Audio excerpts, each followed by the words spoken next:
नमस्कार। Debate central में एक बार फिर आप सभी का स्वागत है। मैं हूं संजय उपाध्याय। एक विषय बड़ा बना हुआ है जिसे लेकर सियासत पूरे देश में हो रही है, देश के अलग अलग प्रदेशों में हो रही है। कुल मिलाकर ये जो पूरी राजनीति है ये एनडीए गठबंधन और यूपीए या फिर अभी की जो कहा जाए एनडीए अलायंस के बीच लगातार चल रही है। विषय है जातीय जनगणना का। जातीय जनगणना जिसकी कांग्रेस लगातार वर्षों से मांग करती आ रही है। हर मंचों से ये मांग की गई, संसद में ये मांग की गई, लेकिन थोड़ा मैं आपको फैक्ट बताता हूं। फैक्ट क्या है जो उपलब्ध है, आपको भी उपलब्ध होगा। पहली जातीय जनगणना जो शुरुआत हुई और जो उसका कालखंड था वो अंग्रेजों का शासनकाल था। वो था 1881 से लेकर 1931 तक, 1931 तक जातिगत जनगणना होती है। फिर उसके बाद 1951 में जनगणना होती है, स्वतंत्र भारत की पहली जनगणना। उसमें यह निर्णय लिया जाता है कि भाई जातीय जनगणना नहीं की जाएगी, एससी और एसटी के आंकड़े जुटाए जाएंगे, मतलब उन्हें शामिल किया गया। तर्क वहां दिया गया कि इससे समाज का विभाजन होगा, समाज विभाजित होगा।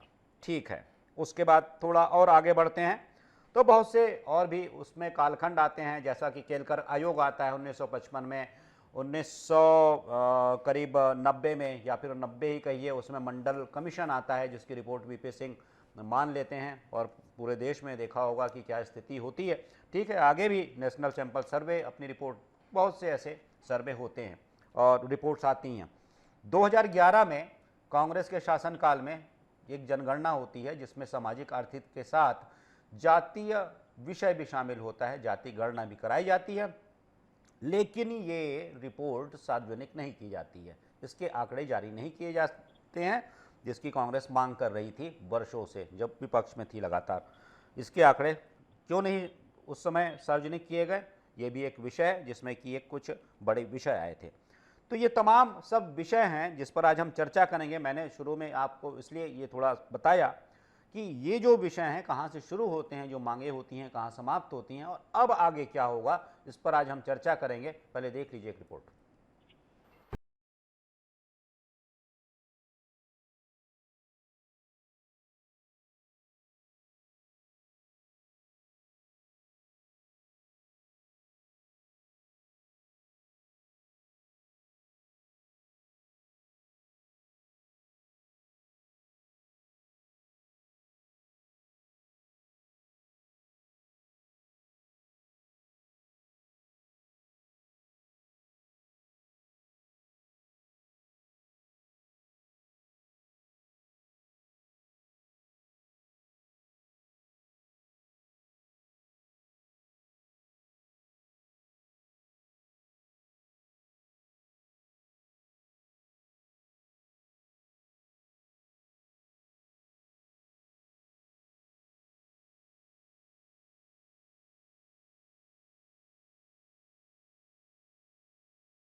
प्रतिपक्ष राहुल गांधी जी ने जातिगत जनगणना कराने की मांग की।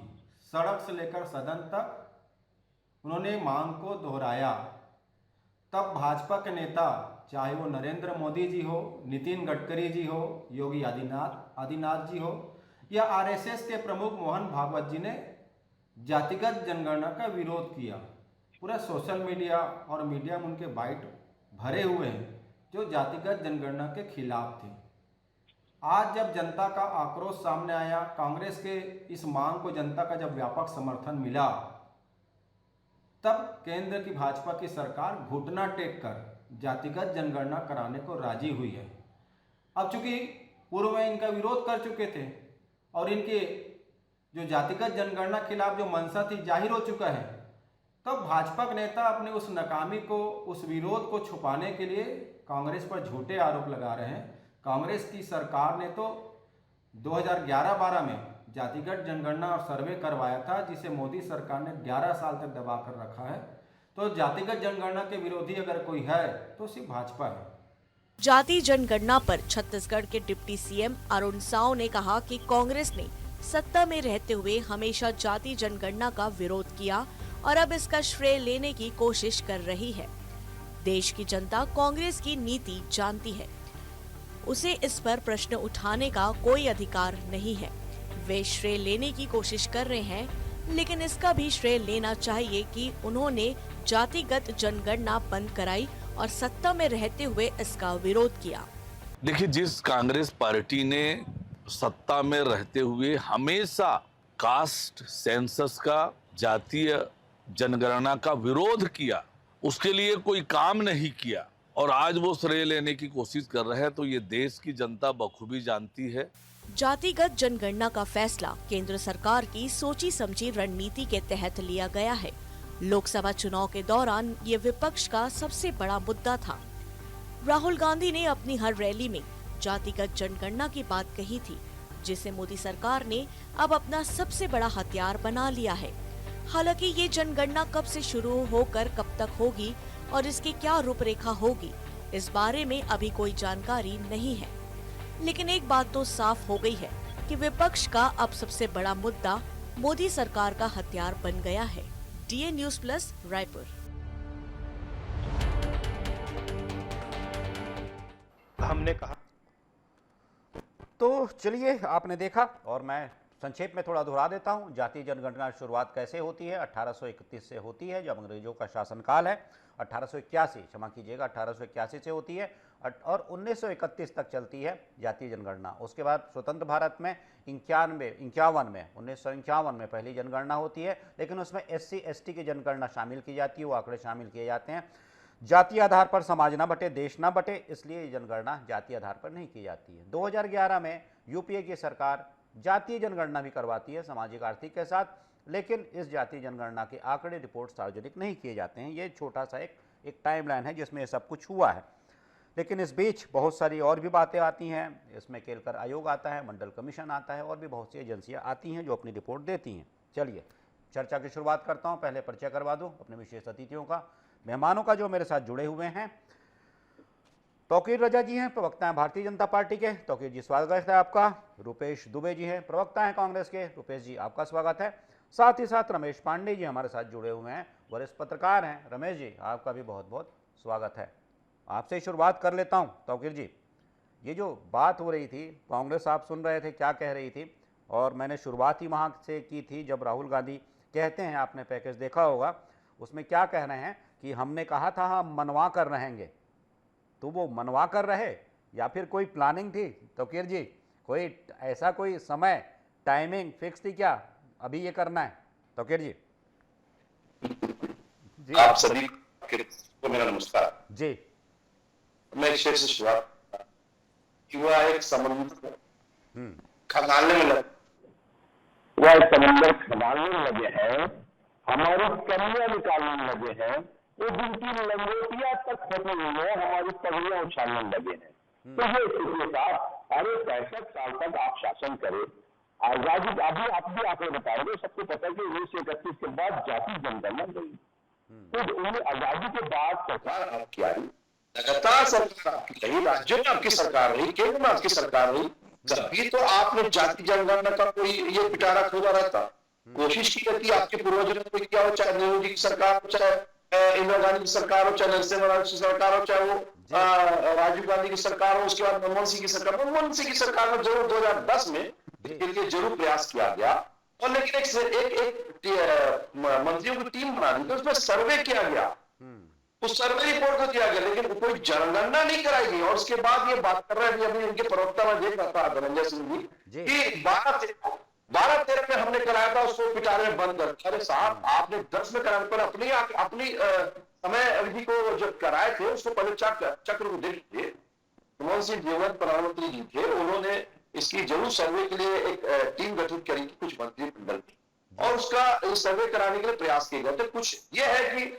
उसको जो है पूर्ण रूप से सर्वे नहीं कराया जा सका, लेकिन यह है कि कुछ राज्यों ने अलग अलग अपने तरीके से सर्वे कराया। लेकिन उसमें पारदर्शिता जो होना चाहिए था उसमें नहीं पहुंची।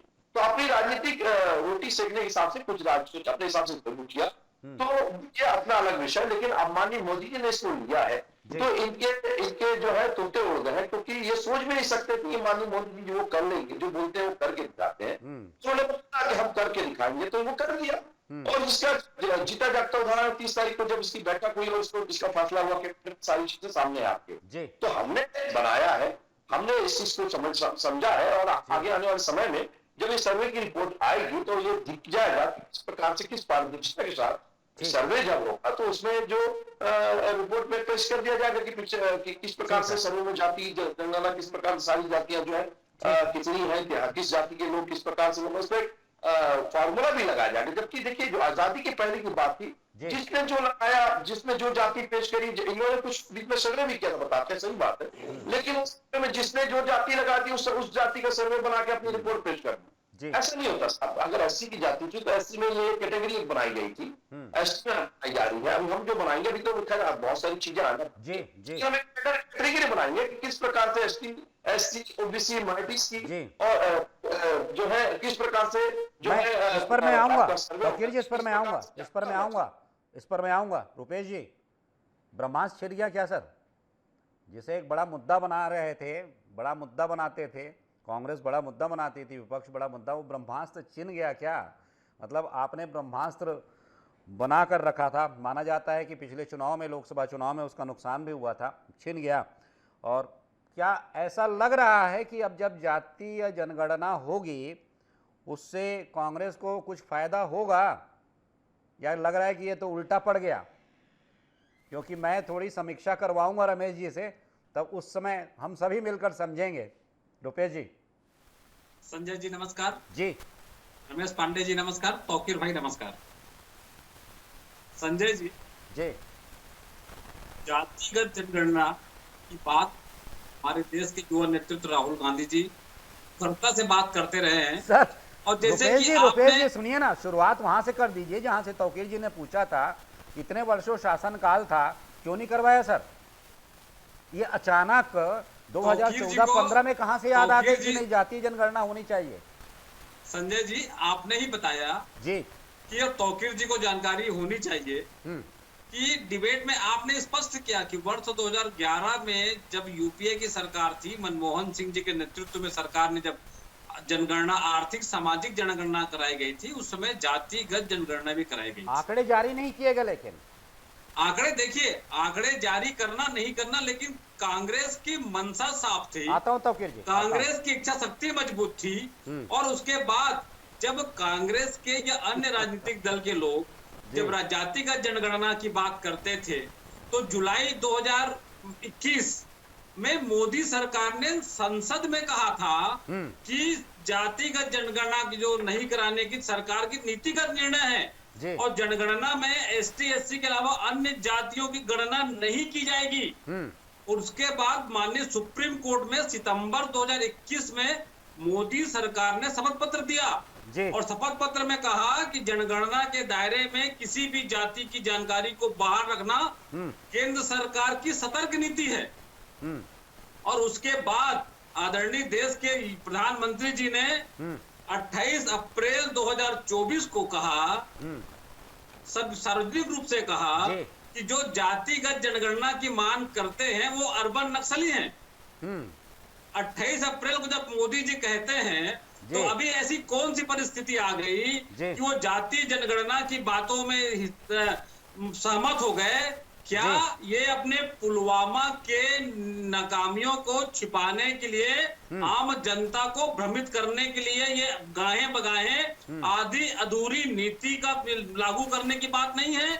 यदि थोड़ी भी नैतिकता है, थोड़ी भी सच्चाई है, तो केंद्र सरकार को बताना चाहिए कि जातिगत जनगणना के क्या प्रावधान होंगे। जातिगत जनगणना जो पूर्व में जो सरकार की नीति थी, उन नीतियों को क्यों बदला गया, बदलने के क्या कारण थे, और जातिगत जनगणना की समय अवधि कितनी होगी।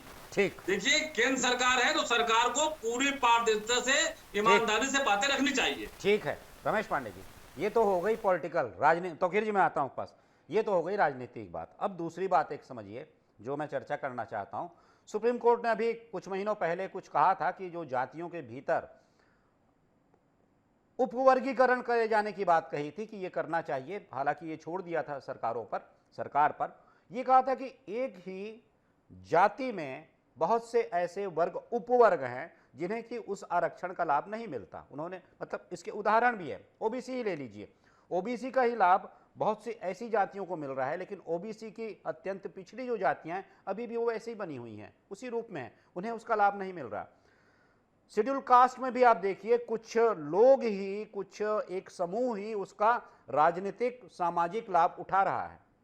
आप ट्राइब्स में देखिए कुछ वर्ग समूह ही है जो उसका लाभ उठा रहा है, जिसे इंगित किया था सुप्रीम कोर्ट ने। अब मैं आता हूं मुस्लिम समाज पर, तौकीर जी भी यहां पर हैं। धर्म के आधार पर यह पूरा एक समूह माना जाता है, समूह के आधार पर इसकी पहचान है, ठीक है। इस्लाम में साफ साफ है कि यहाँ पर कोई जाति भेदभाव नहीं है, किसी से कोई भेदभाव नहीं है, ना कोई यहाँ का ना वहाँ का, कुछ नहीं है। लेकिन जो भारतीय उपमहाद्वीप है वहाँ पर जातीय व्यवस्था है, और ये बहुत से मुस्लिम स्कॉलर ने स्वीकार किया है, बल्कि दम के साथ कहा है कि भाई है। तो इस पूरी जाति गणना के बाद कैसा राजनीतिक परिदृश्य देखेंगे रमेश जी आप, क्या क्या होने वाला है? क्योंकि बड़ा आसान लग रहा है कि ये हो जाएगा, ओबीसी का आरक्षण बढ़ जाएगा, एससी का बढ़ जाएगा, इनका बढ़ जाएगा, लेकिन राजनीति में या फिर कहिए जनगणना के बाद और कौन कौन से ऐसे चौंकाने वाले तथ्य आने वाले हैं जो राजनीति को कहीं बदल देंगे आमूलचूल देखिए आने वाले दिनों में? जी, इस पूरे मसले को मैं 3 हिस्सों में बांट करके थोड़ा चर्चा करूंगा। ये बहुत महत्वपूर्ण विषय है जी, इसके लिए धन्यवाद कि आपने ऐसे गंभीर विषय को डिबेट में शामिल किया है। जी, पहली बात तो आप ये देखिए कि जो जनगणना है, जाति जनगणना है, उसका मैं भी पक्षधर हूं, होना भी चाहिए, बहुत जी, जरूरी है। जी, इस जनगणना में 3 बिंदुओं पर मुख्य रूप से मेरी समझ में केंद्र रहेंगे, जिस पर आंकड़े जुटाए जाएंगे। बिल्कुल, एक जाति, एक सामाजिक और तीसरा आर्थिक। जी, तो यहीं से आप मसला अध्ययन करना शुरू करिए। जी, तो जो लोग आर्थिक गणना में अगर पिछड़ी जाति के लोग हैं और आर्थिक स्थिति उनकी अच्छी हो गई है, या दलित जाति के लोग हैं, आर्थिक स्थिति उनकी अच्छी हो गई है, तो अब उनको दलित में रहने या पिछड़े में रहने या वंचित वर्ग में रहने का कोई हक नहीं है, वो वहां से दूसरे ग्रेड में चले जाएंगे। तो एक तो यहाँ दिक्कत पैदा होगी। अब वो जाएंगे कि नहीं जाएंगे, इस पर विवाद खड़ा होगा। बिल्कुल। तो दूसरा मसला आप देखिए, जो कन्वर्जन होता है, जैसे कोई दलित है वो ईसाई बन गया, वो दलित का लाभ ले रहा है, बना हुआ है ईसाई, तो ये जब जनगणना होगी तो अल्पसंख्यक कोटि में चला जाएगा, उसका दलित का लाभ नहीं मिल पाएगा। ये भी एक विसंगति आएगी और ये भी इससे साफ हो जाएगा। तो ये तो इसका एक पहलू रहा। दूसरा पहलू अगर आप आइए चुनावी राजनीति के रूप में, जी, तो मैं ये कहूंगा किसी को नाराज नहीं होना चाहिए, ना भाजपा को ना कांग्रेस को। जी, जी, ईवीएम का मुद्दा, ईवीएम कौन लाया था? कांग्रेस लाई थी। जीएसटी कौन लाया था? कांग्रेस लाई थी। सूचना का अधिकार अधिनियम कौन लाया था? कांग्रेस लाई थी। आज इन तीनों चीजों से कांग्रेस ही परेशान है। तो मैं ये कहूंगा कि कांग्रेस जरूर ये समझ रही है कि इसका बहुत बड़ा फायदा उठाएगी और ये प्रचारित करने की कोशिश कर रही है कि मेरी वजह से जाति जनगणना होने जा रही है। लेकिन मैं समझता हूं कि आने वाले समय में जब जाति जनगणना शुरू होगी तो ये कांग्रेस के लिए ही, या वो लोग, वो दल जो जाति जनगणना कराने के लिए बहुत परेशान है, वही सबसे ज्यादा नुकसान इसका उठाएंगे। जी, ये दूसरा पहलू मैं अपनी तरफ से समझ रहा हूँ। आने वाले समय में क्या होगा ये बात समझ में आ जाए। जी, जी, नहीं, तीसरा, इसमें एक बात मैं सुन रहा था रमेश जी, मैं जानकार से बात कर रहा था, वो कह रहे हैं कि ओबीसी वर्ग में भी, या फिर अलग अलग ले लीजिए ना, ओबीसी, एससी, एसटी, इसमें भी बहुत सी ऐसी जातियां हैं, ऐसे लोग हैं, वर्ग हैं जो कि संपन्न हो चुके हैं, लेकिन बहुत से ऐसे हैं जो अभी भी विपन्न हैं। तो अंदर से अब आ जाएगी जाति जनगणना में, जब उनको अपनी संख्या पता चलेगी कि भाई ये संपन्न वर्ग के इतने हैं और विपन्न इतने हैं, तो भीतर से आवाज वो निकलेगी कि हमें लाभ क्यों नहीं, हमें लाभ क्यों नहीं मिल रहा। और फिर ये भी वो कह रहे थे, वो समाजशास्त्र के अच्छे जानकार हैं, कि इससे फिर उस वर्ग जाति के भीतर ही एक प्रकार का संघर्ष शुरू हो सकता है कि भाई इन्हें ही लाभ लगातार क्यों। रमेश जी। नहीं नहीं, देखिए ये तीसरा बिंदु मैं इसी पे आने वाला था। इसमें जी। संघर्ष जैसी कोई बात नहीं है। ये तो संघर्ष मतलब स्थिति अपने स्पष्ट- अधिकारों की मांग। जी बिल्कुल बिल्कुल होगी, और वो अधिकारों की मांग करें या न करें, इस जनगणना का दायित्व करने वाली सरकार की ये जिम्मेदारी बन जाएगी जी। कि अगर कोई वर्ग ऐसा है, उपवर्ग ऐसा है जो बहुत पिछड़ा है, वंचित है, अधिकारों को नहीं प्राप्त कर पा रहा है, जी। तो ये सरकार की नैतिक जिम्मेदारी है तो जी। उसको उस लाभ का अधिकार, उस योजनाओं के हक का अधिकार उसको दिया जाए, जी। तो देना भी चाहिए। जी। तो ये एक दिक्कत आएगी, और इसका लाभ जो बैठ करके उनके नाम पर कुछ समाज के लोग प्राप्त कर रहे हैं, मेरे ख्याल से वो इस लाभ से वंचित हो जाएंगे, तो जी। उनको नुकसान उठाना पड़ेगा। हालांकि उनको इस फैसले का स्वागत करना चाहिए जी। कि अगर वो आर्थिक रूप से संपन्न हो गए हैं तो उनको ये वर्ग छोड़ देना चाहिए और उस वर्ग के लोगों को लाभ पहुंचने देना चाहिए जो अभी वंचित रह गए हैं, जो ठीक है। उसके वाकई में हकदार है। जी तौकीर जी, मैं आपसे ही समझूंगा, आप ज़्यादा बता पाएंगे। ये जो बात हो रही है कि मुस्लिम समुदाय के भीतर भी धार्मिक आधार पर एक समूह माना जाता है, एक समूह है, लेकिन यहाँ भी बहुत सी जातियाँ हैं जो कि सामाजिक, आर्थिक, शैक्षणिक आधार पर मतलब अलग अलग हैं उनके विषय वस्तु। तो क्या ये जो जनगणना होने वाली है इसमें मुस्लिम समुदाय की भी जातियाँ पहचानी जाएंगी? तौकीर जी। जी देखिए, ऐसा है कि बहुत अच्छे से बताया, उसमें लेकिन कुछ जोड़ी जाएंगी मुझे लगता है जी। शैक्षणिक, क्योंकि देखिए शैक्षणिक भी इस प्रतिशत क्या है किस समाज में, कि शैक्षणिक रूप से किस प्रकार से पिछड़ा है कोई समाज, तो वो भी इसमें जुड़ेगा, और कितना बढ़ गया है वो भी इसमें जुड़ना चाहिए। मेरे को ऐसा लगता है कि वो भी जुड़ेगी। और रही बात मुस्लिम वर्ग में, देखिए मुस्लिम वर्ग में जातियां तो है, अब जैसे पासमानदा मुस्लिम जो कहा जाता है, पिछड़ा वर्ग में वो जरूर आती है, जैसे हमारे जुलाहा है, अंसारी है, और इस प्रकार से पिछड़े वर्ग के लोग हैं, तो वो उसमें उस जाति में आते हैं, क्योंकि बहुत ही नीचे वर्ग से आते हैं। तो मैं कह रहा हूँ इसमें इसी कारण से बता रहा है कि उसमें एक बाकायदा जो ऑप्शन दिया जाएगा कि किस प्रकार से जाति और उपजाति का ऑप्शन देके बाकायदा विधिवत जो सर्वे किया जाएगा, तो पारदर्शिता के साथ किया जाएगा, उनके आर्थिक सर्वे भी साथ में रहेंगे, उनके जाति का सर्वे के साथ साथ उपजाति जो सर्वे वो भी रहेगा, शैक्षणिक सर्वे भी होगा, और उसके साथ साथ जनगणना भी, मेरे को जो लगता है जनगणना भी साथ में होगी। तो ये सब एक साथ तब सामने रूप आएगा। ठीक है, उसमें बात से पांडे जी बहुत अच्छी बात उन्होंने बताई कि इसमें कुछ चीजें जरूर हो सकती है, लेकिन देखिए जब तक कोई चीज को सामने कोई चीजें नहीं आएंगी तो उसमें अच्छाई और उसकी बुराई सामने नहीं आ पाती। तो अगर ये जब सर्वे होकर जब सामने आएगा तो उसमें बहुत सारी चीजें निकल के आएंगी। और बोलते हैं जब समुद्र को मथा जाता है तभी समुद्र से जो है अमृत निकलता है, तो ये बंधन है एक तरह का।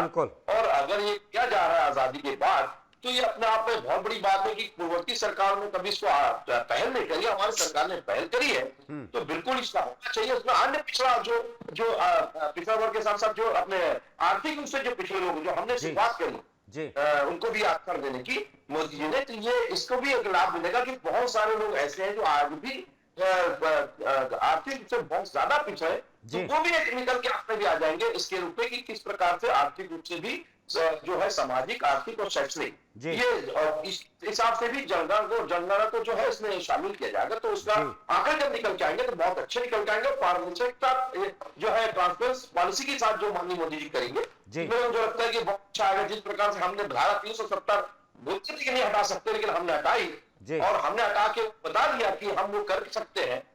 बोलते थे कि राम मंदिर नहीं बनाएंगे, हमने वहां बना दिया। तो ऐसे ये जो बिल्कुल जो अपवाद है वो माननीय मोदी जी करते रहे, और ये अपवाद तो जो बहुत अच्छे ढंग से करते हैं, ये आज आने वाले समय में आपको दिखेगा। और इसकी एक अच्छी के फाउंडेशन जब इसका खड़ा होगा तो आने वाले समय में जो इसमें खामियां हैं वो बिल्कुल नजर नहीं आए। ठीक है रुपेश जी, अब तो प्रसन्न होंगे ना, घोषणा हो गई आप जिसकी मांग कर रहे थे। चलिए, आप मांग कर रहे थे, यही मान लें, आप ना करवाए वाला चैप्टर छोड़ दीजिए। ये आपने क्यों नहीं करवाया, ये प्रश्न मैं छोड़ देता हूँ। आप मांग कर रहे हैं थे, मैं देख रहा था पिछले वर्षों से, कुछ वर्षों से, अब तो प्रसन्न है ना। और दूसरी एक बात बताइए, ये डर भी है क्या कि कहीं जो परंपरागत वोट बैंक है वो ना छिन जाए, जब सब कुछ साफ साफ हो जाए कि ये इतने, ये इतने, ये इतने, और भाई ये यहाँ, ये यहाँ, ये यहाँ, और यही क्यों इनके साथ, तो हो सकता है क्या कि कुछ उल्टा पड़ जाए दाव? रुपेश जी, हालांकि ये सब प्रारंभिक चर्चाएं हैं, जैसा तौकीर जी कह रहे हैं, पहले हो जाने दीजिए, लेकिन हम लोग कुछ प्रारंभिक चर्चा करते हैं ना रुपेश जी, बस चर्चा कर रहे हैं जी। संजय जी, जिस प्रकार से रमेश पांडे जी ने आर्थिक, सामाजिक और जाति जी तीनों मुद्दों पे बात करी, निश्चित रूप से कांग्रेस भी 2011 की जनगणना में आर्थिक, सामाजिक और जातीय जनगणना का जो प्रारंभ किया, जिसकी परिणति 2021 में हम सबको देखने को मिलना था, लेकिन केंद्र सरकार को कोरोना का बहाना मिल गया। 2021 में मिलना था, 2011 की वो जनगणना थी, 2021 के बाद 2021 में जनगणना होनी थी। हाँ जी, होनी थी, लेकिन कोरोना के कारण लाभ तो पहले मिलना था ना आपके कार्यकाल में। 2025 में है, उसके बाद भी जनगणना नहीं हुई है जी। और अभी भी जो जातीय जनगणना की घोषणा इन्होंने केंद्रीय कैबिनेट में पास किया, तो क्या उसका आधार है, क्या मापदंड है, किस प्रकार से होंगे, मैं फिर से कहना चाहूंगा, समय पे बात होती है, समय पे बात होती है। जिस प्रकार से मैं फिर से राजनीतिक रूप से इस बात को नहीं कहना चाहता था, लेकिन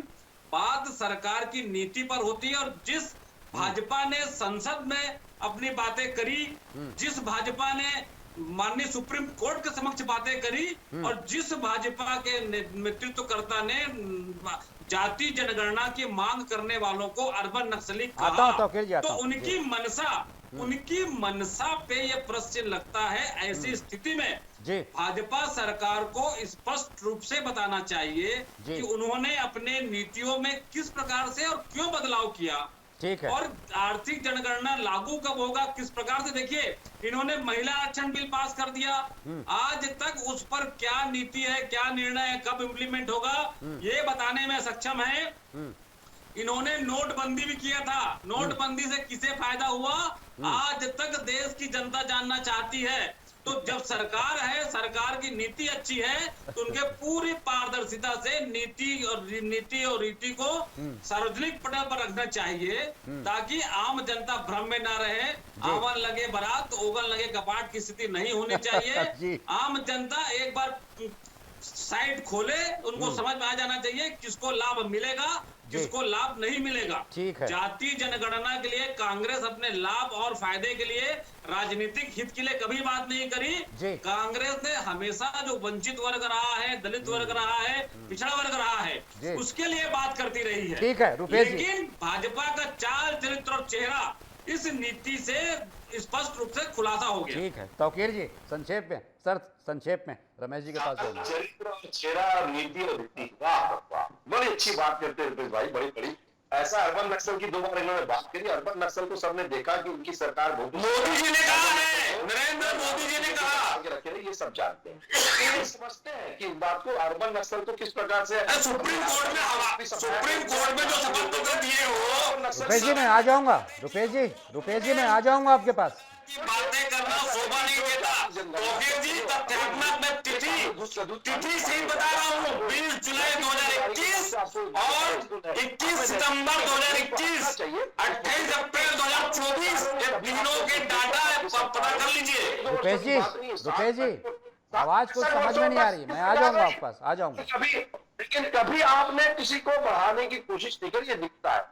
तो इस बात को समझ में आता है कि अब जनता जानती है, अब हम करने जा रहे हैं, तो आप देखिए, धैर्य रखिए, सारी चीजें अच्छी होंगी। जी, वो बार बार पूछ रहे हैं कि जल्दी जल्दी रूपरेखा बता दीजिए, क्या है, कैसा है, कैसी जनगणना करने जा रहे हैं, मतलब ये थोड़ी आतुरता में है रुपेश जी।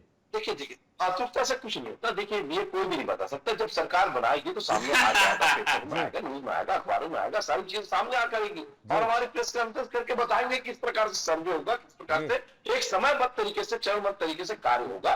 और हमारी सरकार बिल्कुल प्रतिबद्ध है कोई भी चीज के लिए कार्य करने के लिए, और समय के हिसाब से ही कार्य करती है, समयबद्ध तरीके से काम करेगी। आने वाले समय ये दिख पाएगा। ठीक है रमेश जी, मैं वही कर रहा था, आपने उसको 3 खंडों में बांट दिया, लेकिन जो और भी इसका विषय था, जैसा कि मैंने सुप्रीम कोर्ट का भी एक बताया, जो विषय आया था कि सुप्रीम कोर्ट ने एक बार चिंता जताई थी इस पर, ये पूरी जातिगत जनगणना होती है तो क्या, जो अंतिम एक सवाल था, और जो इस चर्चा का कहिए कि एक मूल रूप से, चूंकि पॉलिटिकल हम कुछ बातें ज़्यादा कर रहे हैं, सामाजिक और शैक्षणिक विषय तो है इसमें, सामाजिक सांस्कृतिक विषय भी है, राजनीति कितनी बदलती आपको दिखेगी। मतलब अभी ये लघुकालिक योजनाएं नहीं है, दीर्घकाल में जरूर इसका असर होने वाला है। क्या लगता है कि ये सब जो होता है, एक रोटेशन प्रोसेस चलता है, तो उसके बाद जो जाति आधारित राजनीति है वो अब उसकी उल्टी गिनती शुरू हो जाएगी? देखिए, मैं तो सबसे पहले ये कहूंगा कि क्योंकि किसी को- क्योंकि क्योंकि रमेश जी कहने का आधार ये है, जाति आधारित कहने का आधार अर्थ ये है कि एससी सेंट जो केंद्रित राजनीति है, एससी केंद्रित। अब एससी में पता चलेगा कि भाई इतने हैं और इसमें इतने लोगों को लाभ मिल रहा है, इतने को नहीं मिल रहा है, उनके भीतर एक भेद, मतलब अब वो एक उस तरीके से, वो जो केंद्रित मैं कह रहा हूं, अभी तक ओबीसी की बात चल रही है। जब ओबीसी में पता चलेगा भाई ओबीसी में तो आपके शासनकाल में या आपकी नीतियों से इतने को ही फायदा मिला, इनका क्या? मैं कह रहा हूं एक प्रकार से वो जाति आधारित राजनीति की उल्टी गिनती शुरू हो जाएगी। रमेश जी देखिए, मैं जो कहना चाह रहा था जी कि अभी थोड़ा सा कुछ कहना बहुत जल्दी होगी, क्योंकि इसका एक नोटिफिकेशन जारी होगा जी। और मेरे ख्याल से सभी दलों जी। से रायशुमारी भी होगी, अधिकारियों की रायशुमारी होगी, उसके बाद ये इम्प्लीमेंट में आएगा। दूसरा जो सबसे महत्वपूर्ण बात है, जिस बात को हम लोगों को समझना चाहिए, बिल्कुल, कि इस जाति जनगणना जो होने जा रही है, आर्थिक, सामाजिक और जाति तीनों स्तर पर, जी उससे पूरे समाज में एक रूपता आ जाएगी। और वो एक रूपता, जो जातीय विभाजन अभी हमारा हुआ है, वो दो ही वर्ग रह जाएंगे, आर्थिक रूप से संपन्न और आर्थिक रूप से पिछड़े। तो जो आर्थिक रूप से पिछड़ा क्षेत्र है या आर्थिक रूप से पिछड़े लोग हैं, वो चाहे जिस जाति के हैं, मैं कह रहा हूं कि आज कोई सवर्ण है या ब्राह्मण जाति का है, क्षत्रिय जाति का है, लेकिन वो आर्थिक रूप से पिछड़ा है, तो लाभ वो भी प्राप्त करेगा। कोई हिस्सा ऐसा है जो, जैसे रायपुर का शहरी हिस्सा बहुत ज्यादा डेवलप है, ग्रामीण हिस्सा डेवलप नहीं है, तो ग्रामीण हिस्से में भी वो अधिकार जाएंगे, वो योजनाएं लागू होंगी, वो भी डेवलप किए जाएंगे। अच्छा, एक बात और तो ये बताइएगा, सामाजिक- क्योंकि समय की बाध्यता है, एक बात और बताइएगा, ये जो 50% की कैपिंग है ये हट सकती है क्या इसके बाद? देखिए, मेरे ख्याल से ये जो परसेंटेज वाला क्लास है, जी। ये बहुत कुछ जी, इसमें जी, परिवर्तित तौकीर होने जी। की संभावनाएं हैं। ठीक है तौकीर जी, जी, जी जी। जी जी जी जी कहिए कहिए। हाँ रमेश जी कहिए आप। मैं बोलूं, जी। तो मैं ये कह रहा हूं कि ये सामाजिक रूप से एकरूपता आएगी, और मेरे ख्याल से ऐसे कोई क्लैशेस जैसे बात नहीं हो जाएंगी। इसमें मूल रूप से जो प्रमुखता होगी, आर्थिक रूप से संपन्न और आर्थिक रूप से पिछड़े, वो जी। चाहे जिस जाति के लोग होंगे, चाहे जिस सामाजिक क्षेत्र के लोग होंगे, चाहे जिस आर्थिक क्षेत्र के लोग होंगे, जी। उनको उसका लाभ मिलेगा। और मेरे ख्याल से इस जनगणना में यही प्रमुखता भी होना चाहिए। जी मतलब कुल मिला के यही है कि इसमें पहचान होगी कि एक ही जाति या वर्ग से जिसे लाभ मिल रहा है, मतलब इसमें ऐसे कौन से लोग हैं जो वंचित रह गए हैं, शायद इसकी भी पहचान हो, वंचितों तक लाभ कैसे पहुंचाया जाए, या फिर जिन्हें लाभ मिल रहा है लगातार उन्हें ही लाभ ना मिले बल्कि सभी को इसका लाभ मिले, इसकी कोशिश कैसे की जाए अलग अलग जातियों वर्गों में। और यह सब कुछ देखने की कोशिश की जाए कि जो भी सरकार की योजनाएं हैं वो सभी तक कैसे निर्बाध रूप से पहुंच सके। तमाम इस बिंदु होते हैं इसके ही, क्योंकि जो भारत का जो तंत्र है, ताना बाना है, वो बिल्कुल स्पष्ट है कि सामाजिक आर्थिक राजनीतिक संरचना जो है वो आपस में गुथी हुई हैं। तो ये सब कुछ करना इसलिए भी देखना होगा कि आने वाले दिनों में कैसा रूप लेता है। तो चलिए, चूँकि विषय तो आज बहुत बड़ा है, मुझे लगता है कि 1 घंटे और बात हो सकती थी, लेकिन अभी भी समय की बाध्यता है, तो इस चर्चा को मैं विराम देता हूं। रुपेश जी आप हमारे साथ जुड़े, बहुत बहुत धन्यवाद। तौकीर जी आपका भी बहुत बहुत धन्यवाद। साथ ही साथ रमेश पांडे जी आप हमारे साथ जुड़े, आपका भी बहुत बहुत धन्यवाद इस चर्चा में शामिल होने के लिए। तो जैसी जाति जनगणना की बात है, इसके बहुत से आयाम हो सकते हैं। हमने अपने अतिथियों से बातें भी की, समझने की कोशिश भी की, हालांकि इसके बहुत से बड़े बिंदु हैं जो कि अभी भी चर्चा योग्य हैं, जिन पर कि समय की आवश्यकता है, उन पर भी चर्चा की जाए, बातें की जाएं। और यह देखना सबसे ज़्यादा कहिए कि आवश्यक होगा, आने वाले दिनों में हो ही जाएगा, कि इसकी पूरी रूपरेखा कैसी होती है, क्या आधार इसका होता है जब ये आरक्षण जाति आधार पर किया जाता है। तो चलिए, आज के इस चर्चा में सिर्फ इतना ही, किसी महत्वपूर्ण विषय पर फिर मिलेंगे, फिर बात करेंगे, तब तक दीजिए आज्ञा, नमस्कार।